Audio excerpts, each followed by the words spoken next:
يا حبيبنا عندك 28 يوم، مشيت للناس دي بعد الحواته مركته، ما مشيت ليهم بعد الحواته حيجي يطلعوا ميتينك بس. وبعد ما يطلعوا ميتينك حيخشوا يطلعوا ميتين الفاو، بعد ما يطلعوا ميتين الفاو حيخشوا يطلعوا ميتين القضارف. اخر بؤره الناس فيها عمل تجاري، فيها اكل وشراب، فيها مخزون سمسم، فيها مخزون ذره، هي القضارف. انتوا مش البرهان، انتوا حتسلموها للدعام وتجونا بعد 6 ساعات تتبكوا. كانت معركه قويه ولكن حصل انسحاب تكتيكي، ولقد راينا ان نلتف حول القضارف. حتلفوا حول القضارف زي الكوكب بتاع بلوتو، دورتكم حول القضارف بتاخذ 36 سنه. تاني ما بنشوفكم يا هدي. انتم حايمين حول الجزيره، حسي في الجزيره دي حايمين حول مدني، كل الاعذار كملناها معاكم. يا اخوي ما تخش مدني، انت لولا بالك شنو يا هو؟ ده كلام انا بقوله لكم في العلن. هسي عندهم قطعوها حترتكز عشان يدونوا الحواته. معلومه الثانيه عشان تعرف انه احنا داعمين الجيش، انا اكشف لك الدعم السريع. هاك الدعامه في مدينه الدندر معزولين عن الدعامه الشرق المدينه، وديل متواجدين في قريه ود مصري وحويه، وعددهم ما بيتعدى 15 عربيه، وما في اي سكه يوصلهم فزع، مقطوعين في دعامه 15 عربيه القاعدين في مدينه الدندر. 15 عربيه. احنا اول فزع رسلناه من هيئه العمليات 25 عربيه. اول فزع. اتحرك فزع ثاني من القوات الخاصه ومن جيش سنار فوق ال 45 عربيه كلها كما كنت. وصلنا مرحله بقواتنا دي كلها نمشي الدندر. قبل شهر نزلتها انا ونزلها من ناوي، جيشنا دخل الدندر. الجيش مش عمل عمليه بتاعت لهم فيديو وجا راجعين، الكلام ده له شهر. تاني هسه هو خلاص ده الدوره حول الدندر، اسمها الدوره حول الدندر. دي ما بتكتمل الا 36 سنه، يقعدوا يلفوا كده ما بيشوفوا الدندر تاني. انا بوريك اللي هيحصل خلال 28. الموضوع ده ما في يدك، الموضوع ده ما في يدك. يعني انه ال 28 يوم دي الواطه دي نشفت، انت تاني بعديها حتتبلى. الموضوع ده تاني لما نطلع اللايف نقول لك الجيش فعل ولا ما الجيش فعل، ولا عزيمه الجيش ولا ما عزيمته. الدندر هسه دي عندكم فيها فرصه تستلموها، لكن ممنوع تسترد مدينه. طيب انا خونت الجيش في الدندر، وخونت الجيش في سنجه، وخونت الجيش في مدني، يعني انت ما معقول، لكن ما معقول. يعني يا هيديك الرهد ما قطعت الشارع، يا هيديك غرب مدرمان ما دخلت السوق ليبيا، يا هيديك بحري ما درت في الجيش الحطاب. انت في حته واحده اثبت لي انه انا غلط والجيش صح. حته واحده اثبت لي انه غياتك دي رش. يا اخي اقول لك حاجه، خليت اخوينا البرهان. هسه اخر مره شفته يوم ديبتين. احنا نتكلم عن سنار. سنار دي مواقف وين؟ اقسم بالله العظيم امبارح سنار دي وقفت على رجل واحده، وكان ممكن يحصل تمرد. جات القياده وجو الضباط مسكوا المواطنين كانوا قاطعين الكوبري بتاع دوبه. واي زول في سنار ممكن يتاكد من المعلومه دي، لكن اوريك الحريقه اللي ما بيعرفوا. المواطنين كانوا قاطعين ماشيين يفتشوا الدعامه دي وين. ضباط والقياده مسكوهم قال لنا الايام الجايه حتشوفوا انتشار وحتشوفوا شغل. والله العظيم لو بتتواصلوا مع ناس في سنار في الدفاعات، الناس دي في جبل مويه ما بياخد معاهم 3 ساعات. اي تقدم من الجيش نحو جبل مويه لازم تعمل معه كما كنت. بدوك مساحه تتقدم خطوتين، تصور لهم فيديو، تفكوا الفيديو نصر من الله وفتح غريب، عينوا اولادكم يعني. جبل مويه ده في السنار.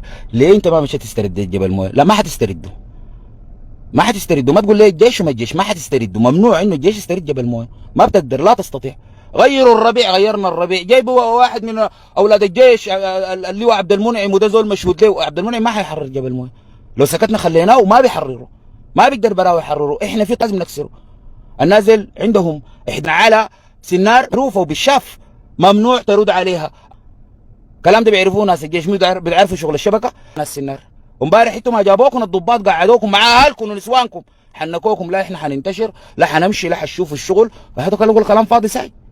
يهوداك جبل مويه. طيب الكارثه الثانيه هذا احجاء من مصنع سكر سنار، وانا كنت بتكلم عن المصنع امبارح عشان تعرف البطاره وتعرف البجاحه حقت الدعامه. وانا بتكلم عن سكر سنار، دونوا من المصنع بتاع سكر سنار عشان اوريكم انه جيشكم ده ما بيقدر يمشي.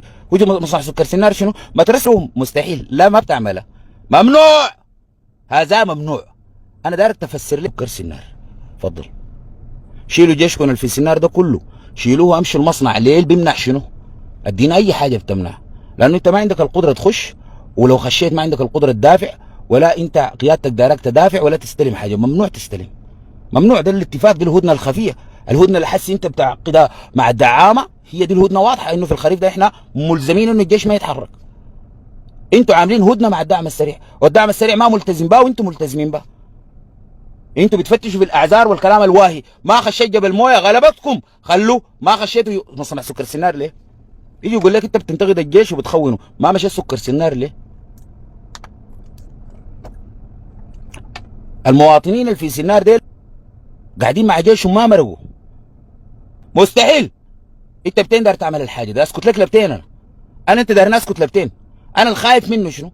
او خايف عليكم من شنو؟ انا خايف عليكم من الخريف اللي حينتهي ايام محسوبه، ايام معدوده. حس احنا لينا 3 يوم تقدمكم في الميدان كان شكله شنو؟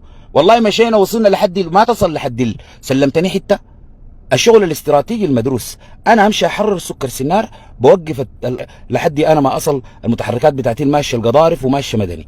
استلمت منطقه سكر سنار، منطقه استراتيجيه، انا امنت الحته دي، امنت سنار. الا يجوا 50 كيلو 60 كيلو، لكن تاني سنار ما عندها وجه. بدي المواطنين مساحه يتنفسوا شويه، يطلعوا على المزارع بتاع سكر سنار دي ذات، ان شاء الله يقطعوا قصب، ان شاء الله يقطعوا جرجير، يجوا راجعين ببطاطس. الناس ما عندها حاجه تاكلها. انا بديهم مساحه يطلعوا من مدينه سنار، يصلوا المناطق بتاعت المصنع دي، يشيلوا خضار، يشيلوا اكل، يشيلوا بهايم، ياكلوا اولادهم ويرجعوا يصمدوا معاك. انا المناطق اللي فيها اكل وشراب انت مضيقه علي، ما قدرت تستردها لي. وريني حته مشيت استرديتها انت طيب، عشان انا اقول للناس والله الجيش شغال. هسه احنا شفنا متحركاتهم، حتشوف المتحركات دي تحوم ليه يوم الدين. اليوم ده انا نزلت فيديو بتاع طابط، زول سالني قال لي هم مشوا، قلت له وهو وصلوا لكن ما حيخشوا طابط. ما موقع استراتيجي ومهم واسترداده كبير جدا. والله العظيم شفت يأذنوا ما حيخشوا طابط. دعامه رافدين سكاره يا انتوا ما حتخشوا لهم، ممنوع ممنوع. انتوا ملتزمين بالهدنه، عندكم هدنه خفيه. انا كذاب اثبت على العكس. امشي مصنع سكر سنار، جاك التدوين لسنار من المصنع وانتوا عارفين احداثياته، جاكم التدوين من جبل مويه وعارفين احداثياته، ما دارين تمشوا ادوا بالعربي المختصر. احنا سنار دي التدوين اللي يحصل فيها تاني ما بنسمح بالحاجه دي، يعاقب فيها الجيش كله. انتوا كده خونه متمردين على الشعب السوداني، وانتوا دعامه عديل. يا هو ذاك الجبل ما تقعد تعمل لي امورك دي. ذاك الجبل دار تمشي ولا ما دار تمشي؟ ديك مدني دار تمشي ولا ما دار تمشي؟ الدندر دار تمشي ولا ما دار تمشي؟ سنجا سوكي ما ممكن كلها انت فاشل فيها وتيجي تقول لي انت في لكم شغلك ضوء يا زول. الجيش ده غير انه يتقدم ما عندنا حاجه، ما دار يتقدم. انا ما سالته، قلت له املص انا ما حخليك تعملوا ايه، ما حخليك يا زول. والله توقفوا اعلام الدنيا والعالمين، العالم ده كله بشيطانكم بدولكم دي، عملوا الدارينه. انا صرفه ده ما حخليكم، والكلام ده محسوب بالزمن بالمناسبه. يعني بتاع 3 اسابيع 10 اسابيع 20، ولما الله يهدينا ولما الله يفتح علينا. لا عندنا 28 يوم. كل يوم انا بحسب اتقدمت معاكم خطوه في شنو وانجزت معاكم شنو، وبشوفكم انتوا انجزتوا شنو في الميدان. بعد ضوء بجي بتكلم. بدينا القصه دي بلايفين، شايف الناس راسي سخن، ناس الجيش راسهم سخن، خففنا. بكره نرجع للايفين، احتاجت 3 نطلع 3، احتاجت 4 نطلع 4. انت السنار دي حتمشي مصنع السكر، او تديني ورقه عديل تقول لي انا ما قادر امشي المصنع لانه ناقصني مال، بديك ناقصني رجال بجيب لك امداد. لكن تسكت ساي وتخلي المصنع ده قاعد فيه الدعامه ويدونوا سنار، انا ما حخليك. ما هو انا حزرزرك كده لما توريني انت ما قادر تمشي المصنع ليه. منو اللي بيديك تعليمات ترجع من جبل مويه؟ انا ما حخليك، او انت حتكون متهم. انت حتكون متهم. الضغط اللي انا عامله للجيش ده بدا يعمل اثره في الشارع، قام اعلام ما شغال حاجه. لقينا كم يوم احنا المفروض نخش جامعه ام درمان الاسلاميه، وحي الجامعه القوى المتوفره عندنا كلها. انا قلت لكم البلد فيها 80 راجل بس، الباقيين دول كلهم بتعليمات وما تعليمات، ده ما بيشتغلوا بتعليمات. فده اللي احنا قاعدين ننتظروا، نحرروا الدوحه، يحرروا الواحه، يحرروا الاذاعه. هسه يا دوب في الشغله نصها كده، وان شاء الله حيخشوا لكم ام درمان. راجلين انا راجل ده بس يعني. الباقيين والله ما جاتني تعليمات، دفاعاتي المتقدمه قالوا لي من هنا ما تتحرك، عاوز اقعد ما في تسالك. لكن لما نبين لكم بعدين ما تقعد تقول لي بتخون وما بتخون. قالوا حسن احنا بنكشف معلومات الجيش للدعم السريع، صح؟ انا كشفت لك معلومات الدعم السريع هكذا بلسان منه؟ بلسان دعامي قاعد جوا الدعم السريع. هم عندهم صفين بس. ما هو ده انا الكلام اللي بقول انه في مدني الجيش اهمل لدرجه انه كيكل عرس مرتين. لو ما شاعر باستقرار وضامن انه الجيش ما حيخش مدني، ما بيمشي بيفتح له بيت ويعرس. خليفه دنقر قال انا بوصف ناس الجزيره انه يتعاونوا مع الميليشيا.